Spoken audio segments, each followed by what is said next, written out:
Le dernier quart d'heure de Smart Bourse chaque soir, c'est le quart d'heure thématique et nous parlons, comme régulièrement, une fois par mois au moins, avec Ronnie Michali de gestion thématique, président de la financière Galilée, à mes côtés en plateau. Bonsoir Ronnie. Bonsoir Greg. Merci beaucoup d'être avec nous. On décrypte, je le disais, effectivement, quasiment une fois par mois, une thématique spécifique que vous analysez avec votre codex des thématiques, l'outil propriétaire que vous avez développé à la financière Galilée. Et donc, j'ai repris votre mot, Ronnie, pour l'afficher sous forme de titre pour ce quart d'heure thématique. Nous parlons du bien-être animal, qui est une niche thématique, pas forcément un grand thème global qu'on a tous en tête, mais c'est une niche thématique qui semble aujourd'hui porteuse.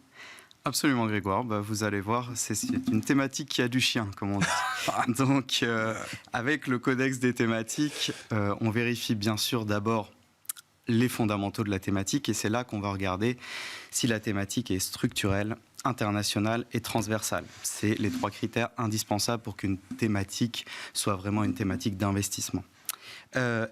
Donc, sur le facteur structurel, on peut dire que la thématique est portée par 3 méga-tendances. Premièrement, le vieillissement de la population. Forcément, l'espérance de vie progressant, les animaux de compagnie sont une source de compagnie qui est indéniable pour les personnes âgées, et forcément, ça favorise ce marché-là.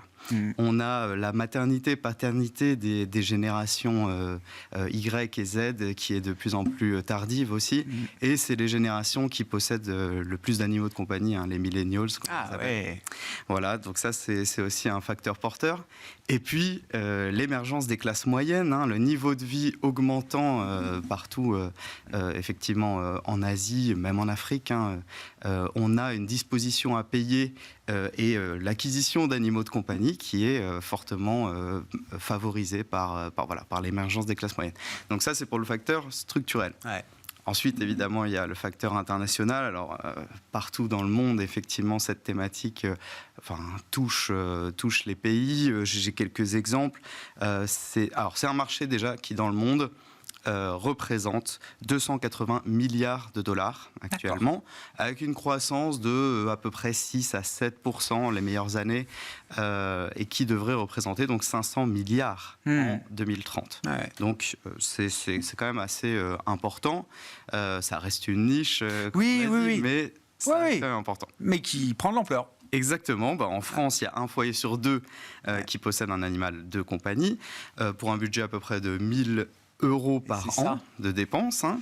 En Chine, on a une croissance de 18%. Je disais que dans le monde, c'était 6-7%. En Chine, c'est 18%. Donc, c'est vraiment assez important. Et surtout, c'est une thématique qui a une élasticité prix qui est faible. Et en période d'inflation, c'est plutôt une bonne chose. 73%, selon une étude qui a été faite aux États-Unis, 73% des propriétaires d'animaux domestiques nous disent que la situation actuelle d'inflation n'a aucun effet sur leurs dépenses pour leurs animaux domestiques. On ne peut pas sacrifier le bien-être ou l'alimentation ou le soin de son ou de ses animaux de compagnie. Exactement, voilà, tout à fait. Et alors, transversal, c'est une thématique qui est vraiment multisectorielle. On retrouve évidemment des biens et services dans le domaine de la propreté, pour la nourriture, même dans le domaine de la mode, les soins vétérinaires bien sûr, et aussi l'assurance. Il y a de plus en plus d'animaux qui possèdent une mutuelle pour être assurés, parce que les soins coûtent très cher. Et donc il y avait aussi le National Pet Day. Oui, cette semaine. Cette semaine, mardi. Et je me suis amusé un petit peu à regarder les nouveaux produits qu'il peut y avoir. Et en fait, c'est une thématique qui regorge d'innovation.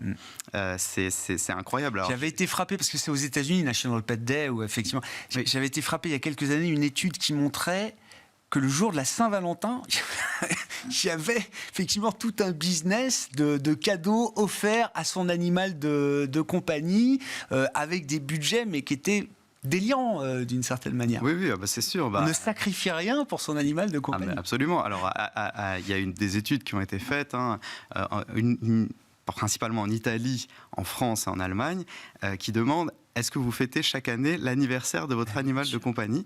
Et on arrive quand même à 50 à 60% de réponses positives. Donc c'est assez colossal. Point fort, point faible, qu'est-ce qu'on peut dire de ce point de vue-là, dans une logique d'investissement, notamment, Ronnie ? Alors, les points forts. Il y a donc l'humanisation des animaux de compagnie, hein, on le disait juste avant, avec donc cette question-là qui a été posée, mais aussi, je dirais, toute la digitalisation de ce business, hein, puisqu'il faut appeler un chat un chat. Sûr. C'est un business. Lorsque j'ai regardé un petit peu, suite au National Pet Day, ce qu'il y avait de nouveau, hein, sur ce marché, on trouve des distributeurs de croquettes connectés qu'on appelle les smart feeders, qui sont capables automatiquement ou alors à distance d'être programmés pour dispenser jusqu'à 6 repas par jour, hein, quand même.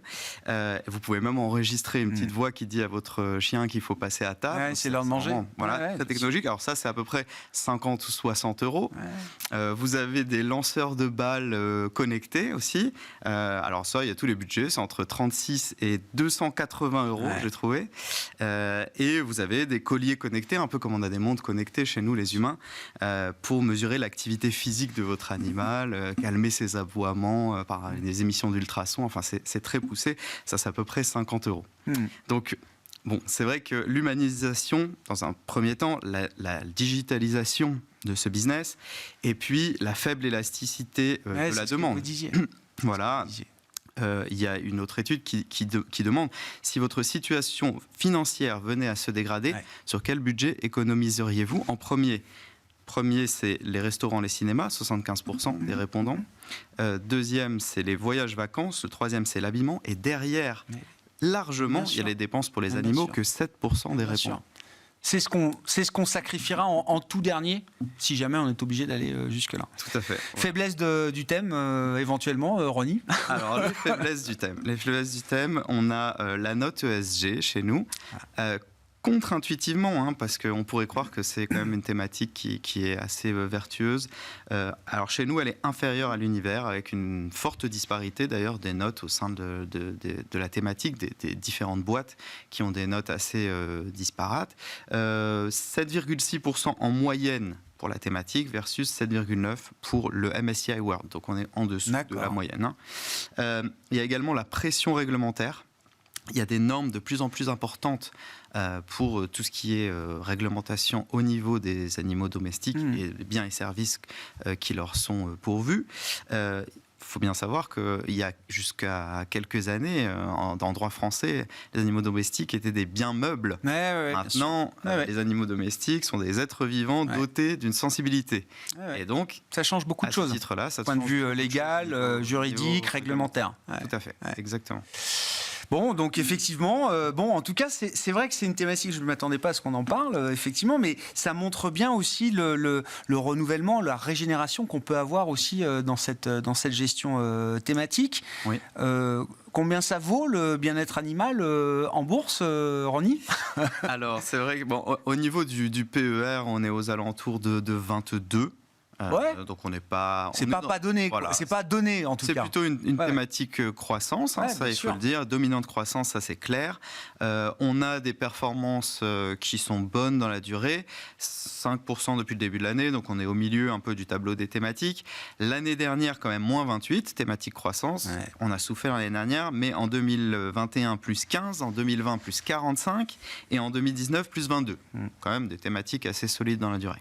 Et au niveau géographique, on respecte à peu près le MSCI World, on va dire, puisqu'il y a 70% d'US dans la thématique, donc de boîtes américaines. 10% de Royaume-Uni, 5% de Suisse. Donc c'est vrai que, en tout cas sur l'américanisation de la thématique, du phénomène, bien sûr. On respecte un petit peu le benchmark MSCI World. Et voilà. Et puis la société phare chez nous dans l'indicateur thématique Galilée, c'est Zoetis, c'est une entreprise pharmaceutique vétérinaire américaine, donc un pure player. Attention d'ailleurs quand vous sélectionnez vos supports, il y a beaucoup de fonds qui possèdent des laboratoires classiques, Merck, Virbac, etc. Donc attention à la pureté de la thématique quand on veut jouer. Ils peuvent avoir des divisions santé animale, mais qui sont peut-être une proportion infime dans l'activité totale du groupe. D'ailleurs, Zoetis c'était un spin-off, je crois, d'un ancien grand groupe pharmaceutique. C'est aussi des activités qui ont été valorisées à l'extérieur par ces groupes qui ont vu la tendance arriver sur la santé animale. qui propose des fonds ou des ETF dédiés à la santé animale, Ronnie? Alors, il y a un petit gisement, Ouais. pas un très grand gisement. Il y a Allianz Pet and Animal Wellbeing de Allianz Global Investors, donc géré par la société de gestion d'Allianz, qui est le fonds phare sur la thématique, plus de 550 millions d'encours gérés. C'est un fonds qui joue des pure players. Il n'hésite pas à aller sur les small et mid cap pour vraiment avoir la pureté de la thématique. Et il a vraiment des bonnes performances dans la durée, je vous invite à regarder. Sinon, en ETF, il y a ProShares Pet Care, qui est plus sur des large caps, comme classiquement les ETF. Il est aux États-Unis, celui-là, donc plus peut-être pour les comptes titres éventuellement. Et il y en a un nouveau, Rise Pet Care. Il est encore petit, il vient d'être créé. Par contre, il a l'avantage d'être UCITS, celui-ci. Ah ouais. Donc effectivement, vous pouvez y aller dans pas mal de supports si vous vous intéressez à cette thématique du bien-être animal. Effectivement, mais très bien vu. Et on parlait bien-être animal, des animaux domestiques.